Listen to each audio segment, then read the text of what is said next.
Get informed on what is happening in our political scenes and people who are making headlines in different parts of the country and the world, right here at Tas TV. Join me, Lavin Nyagoa, as I bring to you weekly news highlights that are factual every Friday at 4 o'clock. See you then.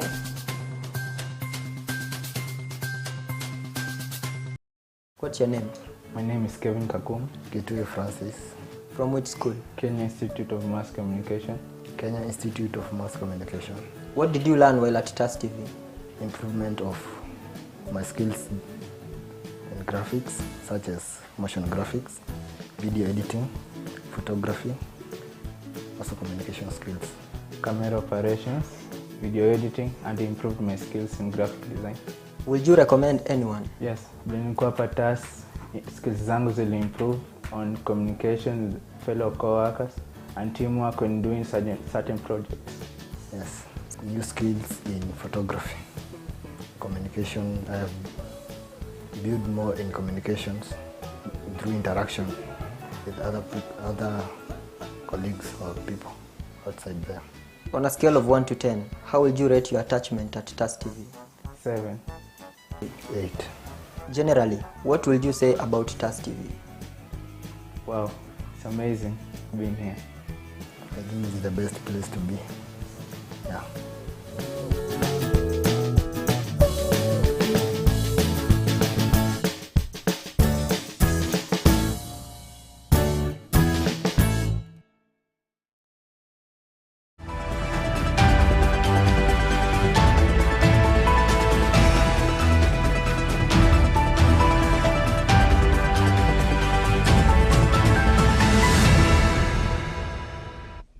So dakika mpenzi mtazamaji, natumai ya kwamba huu buheri wa afya popote ulipo. Jambo na karibu kwenye taarifa za runinga ya Tas.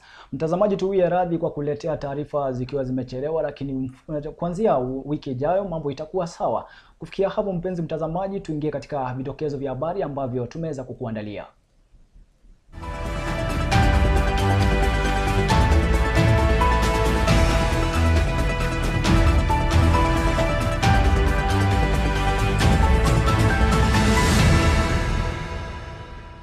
Na mnafahamika kama Antony Ogechi, ukiniita nami nitaitika. Ujambo ni kupashe kwa kina na utendeti. Tukianza ni kwamba Rais William Ruto amewarai madaktari ambao wako katika mgomo kurejea kazini huku matakwa yao yakishughulikiwa. Hata hivyo, Ruto amesema kuwa taifa hiko pabaya haswa katika hazina ya kitaifa. Amewarai kurejea kazini ili mazungumzo zaidi kufanyika. I know we have a situation in Kenya with our doctors and interns. I want to implore on them that it is important for us as a nation to agree that we must live within our means. We must live within our means, fellow countrymen and women.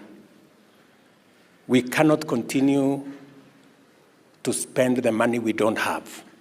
And I am telling our friends, the doctors, that we mind about them, we value the service they give to our nation, but we must live within our means. The resources we have are only sufficient to pay 70,000 shillings for intern doctors. It is not a salary, it is a stipend for only 1 year, and then they will be employed.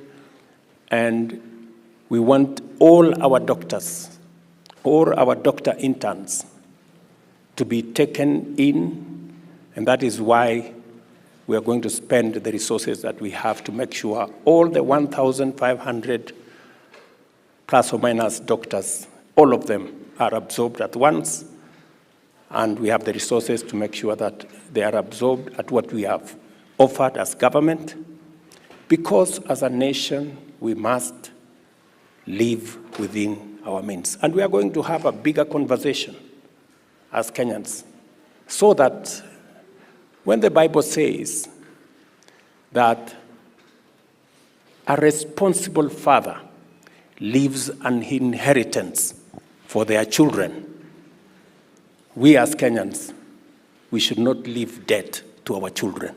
We should leave an inheritance to our children. And so I am very confident that as a country, we are going to make the right decisions. And I promise you that I will always speak the truth to our nation.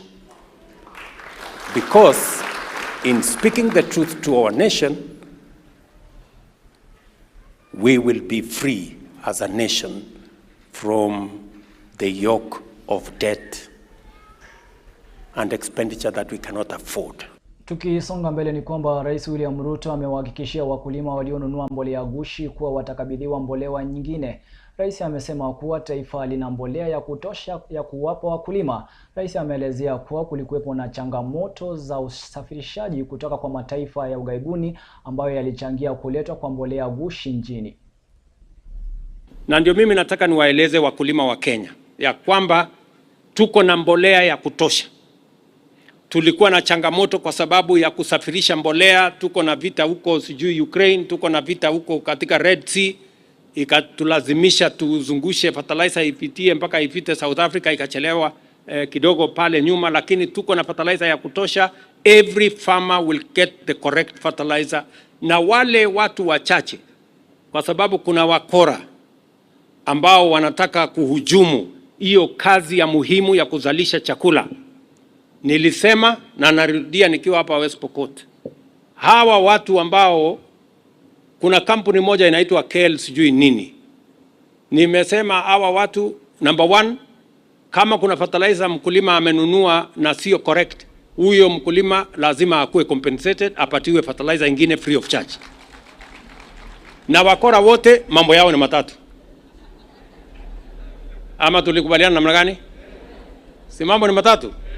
Wakora wajipa. Wa kilimo Mithika Linturi sasa ameelezea kidole cha lawama shirika la kukadiria ubora wa mbolea kwa sakata ya mbolea gushi nchini.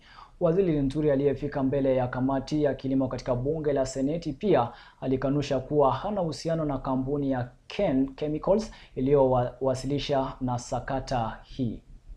Ukiotea kama wewe manufacturer kufanya vile unavyo paswa kuwa umefanya kuleta vitu ambavyo havijafikia ile kiwango, then ni hatia. Our quality assurance processes do not include testing of products because we don't have that capability. We rely on government institutions to ensure that the quality of the products we supply is of good measure. Misigo yote ni kama inaweza kuelekea kwa KEBS, na KEBS angekuwa hapa angejiletea tujue ama yule mtu alipatiwa kazi kama ndiye alitengeneza stamp mbili. Probably you can find somebody going into Hakona, print his back, and do whatever he wants to do and make noise about it. So until investigations are done and then national with a multi-agency committee that is being done, the DCI is doing a good job. All these are ongoing. We really cannot really make conclusions. I don't own any factory in Kariandus. What I only have is a distribution deal with African Diatomites. That's what I have. Chama cha wakulima nchini kinataka Wizara ya Kilimo kusitisha uigizaji wa sukari kutoka nchi zingine. Wakulima hawa wakisema kuwa bei ya sukari nchini imepungua kutoka uigizaji wa sukari kutawala nchini. Pia wamesema kuwa kuja kuwa na mwelekeo dhabiti wa kuagiza sukari nchini haswa katika mipaka. Wameongezea kuwa kuna miwa ya kutosha nchini ya kutengeneza katika viwanda vya sukari. We want to appeal to the Minister for Agriculture, Honorable Mithika Linturi, to immediately suspend any further imports pending audit by the Parliamentary Committee of Agriculture, which we are petitioning because the sudden drop in prices is not by accident. That has been caused by imports. And these imports have been brought in such a manner that they have completely distorted the market. They are uncontrolled and they are destroying farmers' livelihoods. There is enough cane, and AFA should now allow factories to operate in full capacity so that any other shortfall that may arise in the future can be addressed through local production and not by imports. Suffice to say that there is a cabal within government that is controlling imports, and I'm pretty sure that the Minister for Agriculture is not really in control of these imports, because if he was, we would not be having the kind of problem we're having in the sugar market now. Somebody quite higher up is the one interfering with the sugar market, and therefore I ask all those who it is within their reach to also think of fellow Kenyans.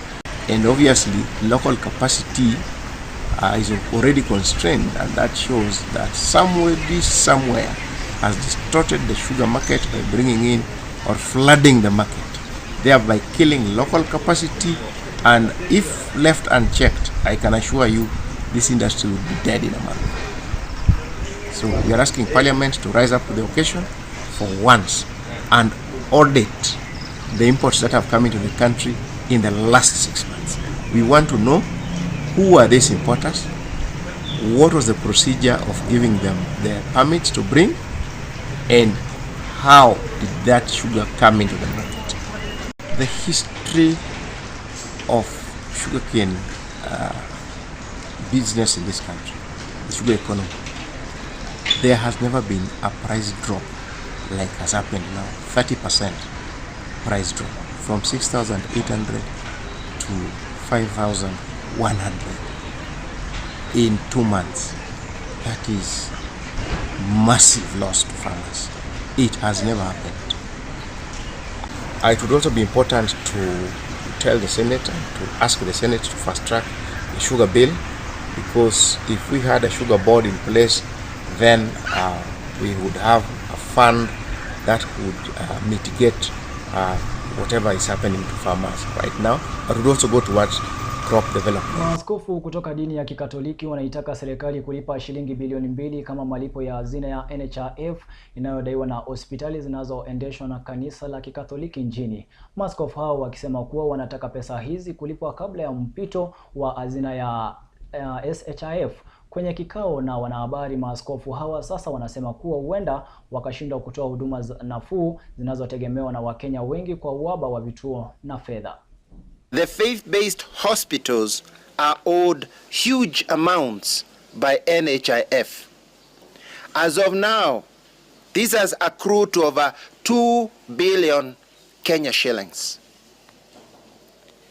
The effect is that most of our hospitals are crippled and not able to operate optimally, and therefore we demand from the government to promptly clear the NHIF debts owed to all facilities that have provided medical services under the NHIF scheme before the transition to the new Social Health Insurance Fund, SHIF.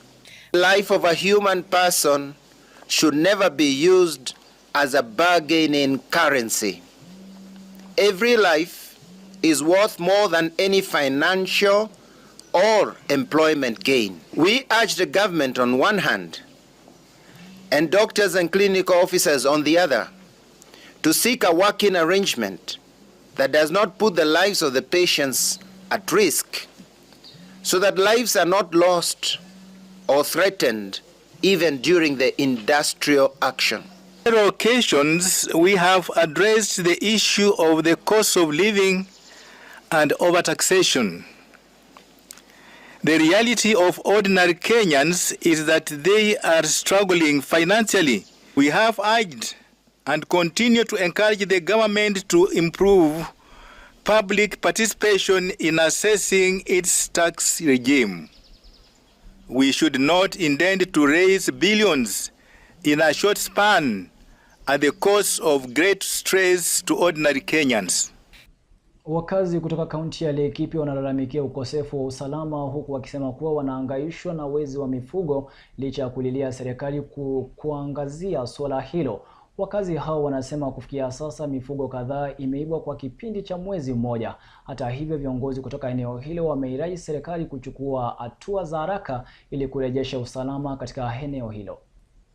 Karibu ng'ombe 180 wameimba kwa chief wetu, Chief Martin Mugo Wangai, wameimba kwa Peter Kenywa, wameimba kwa Muridi, na wanakuja baada tu ya siku 2 na hawaogopi sababu ni watu wako na mabuduki. Ni watu wanakuja wakiwa na ambushi kubwa wanakuja wanaambushi ile maboma yote iko, kila ambushi wanaweka ambushi ya watu 4 kwa kila boma, so isije ikawa kuna mtu yote pale anaweza akatoka.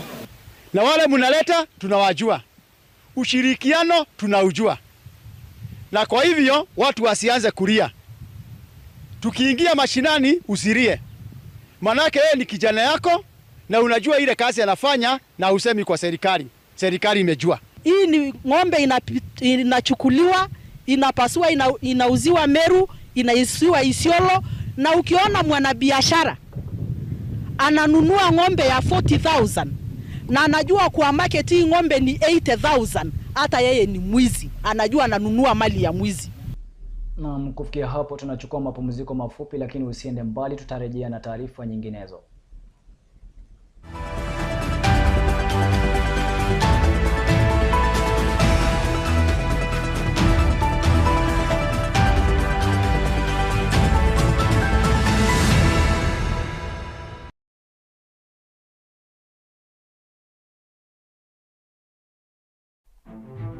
Welcome to TAS Media Institute, the home of undiscovered talents. You will be trained by professionals who have a passion in what they do. Do not be left behind. Enroll now and become a pioneer of TAS Media Institute.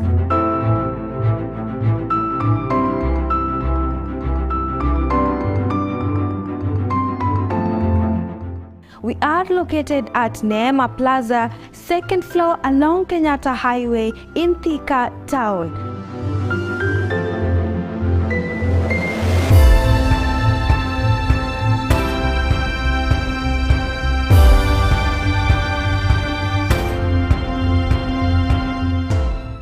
Life can sometimes take unexpected turns, and this family's story is no exception. When a gas explosion completely changed the course of their living, Mr. Joseph Lual and his family have been forced to face unimaginable hardships. But even in this phase of adversity, they have managed to persevere with so much resilience. And as the saying goes, adversity introduces you to yourself. Let's get the story of Mr. Joseph and his family.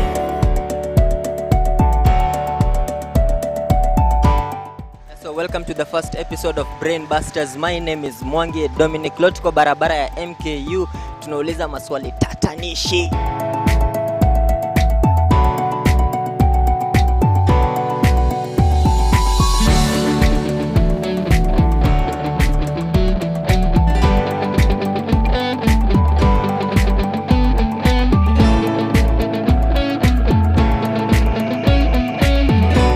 At TAS Media Institute, we let you discover your talent.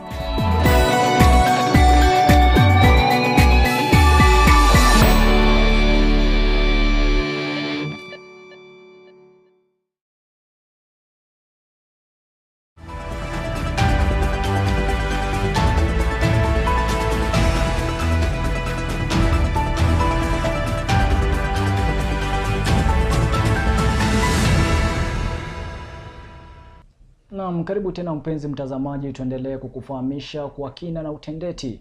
Tukisonga mbele ni kwamba licha ya mafuriko ya mvua kuadhiri sehemu mbalimbali, wakazi kutoka eneo la Kiandutu Thika katika kaunti ya Kiambu wanalalamikia kampuni moja katika eneo hilo ambayo imesababisha mafuriko katika vyumba wanavyoishi. Kwenye mazungumzo na runinga ya TAS, wamesema kuwa wamejaribu kupeleka malalamishi yao kwa serikali na bado hawajafua dafu. Wameomba serikali pamoja na viongozi waliowachagua kuingilia kati na kuwasaidia. Hata kuita pam. Ile kampuni inasababisha nini? Huku mafuriko yakiendelea kusomba Wakenya pamoja na kuleta madhara mbalimbali humu nchini, leo hii tulikita kambi katika kitongoji cha Kiandutu. Taswira katika kitongoji hiki ni uchochole, lakini wanayokumbana nayo yanawakosesha usingizi katika maisha yao ya kila siku. Swala kuu likiwa ni mafuriko haya ya maji ambayo yamewakosesha amani katika juhudi zao. Kwa majina naitwa David Kuria, mimi ni mkaaji wa Kiandutu. Tumekuwa na shida ya mafuriko na sasa ndio tumeanza kuona mafuriko tangu kampuni ijengwe hapa. Tumefungiwa njia na mtu mmoja anaitwa Dirango, na tukimwambia tufungulie maji hapa haja akatufungulia. Tukienda kupeleka shida yetu kwa wakubwa, malalamishi yetu kwa wakubwa, hakuna chochote inafanyika juu ni mtu ako na pesa anaogopewa. So sisi tu tunaumia na tunavumilia tu kuumia. Tungeomba serikali kuu iingilie hii mambo. Juu watoto wetu wanaumia. Sasa hata chakula ya kula hatuna. Yote imebebwa na maji. Vitu za nyumba zimeharibika, vitabu za watoto, viatu za shule, hakuna kitu tuko nayo.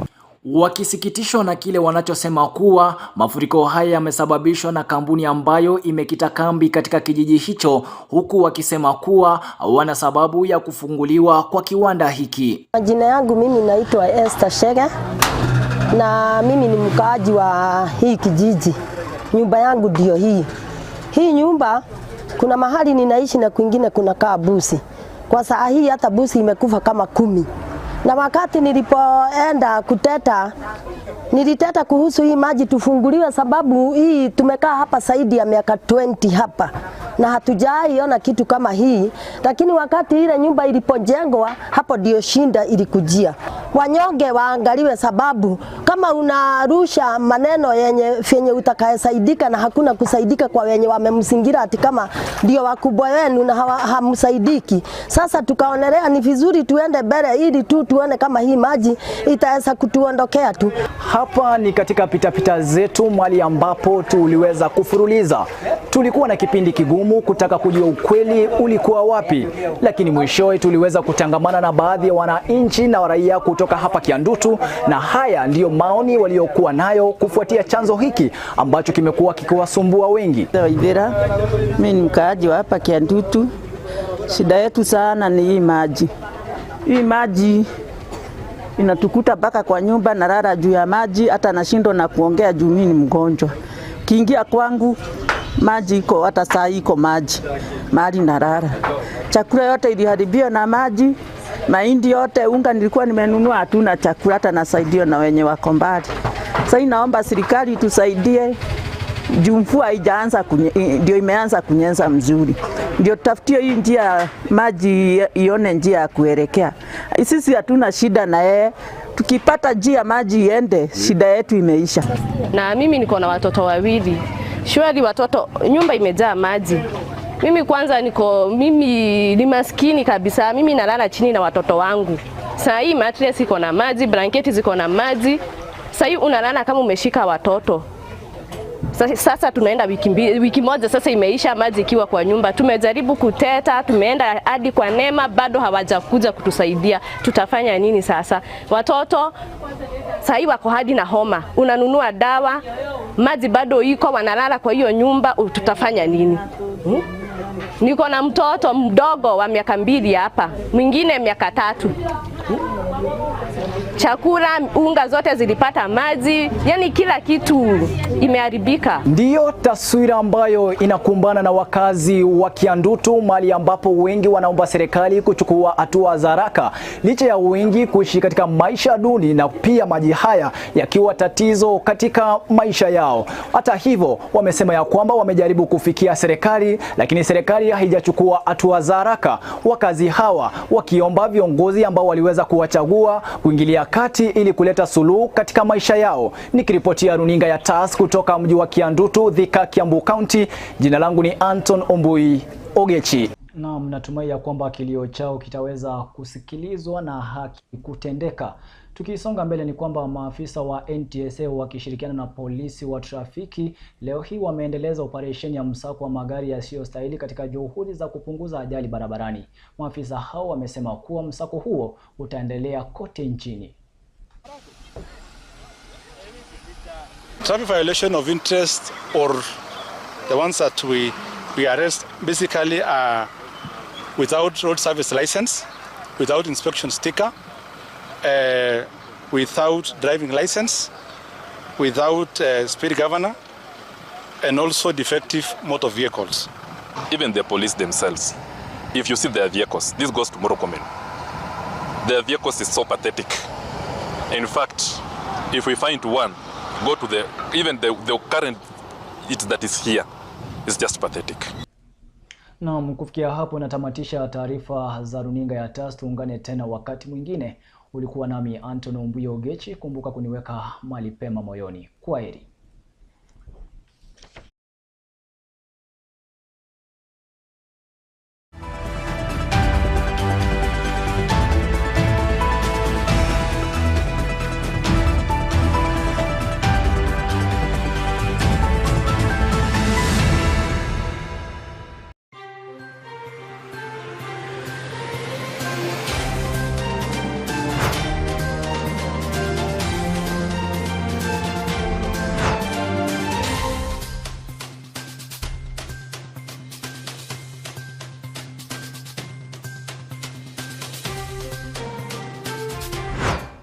Get informed on what is happening in our political scenes and people who are making headlines in different parts of the country and the world, right here at TAS TV. Join me, Lavin Nyagoa, as I bring to you weekly news highlights that are factual every Friday at 4 o'clock. See you then.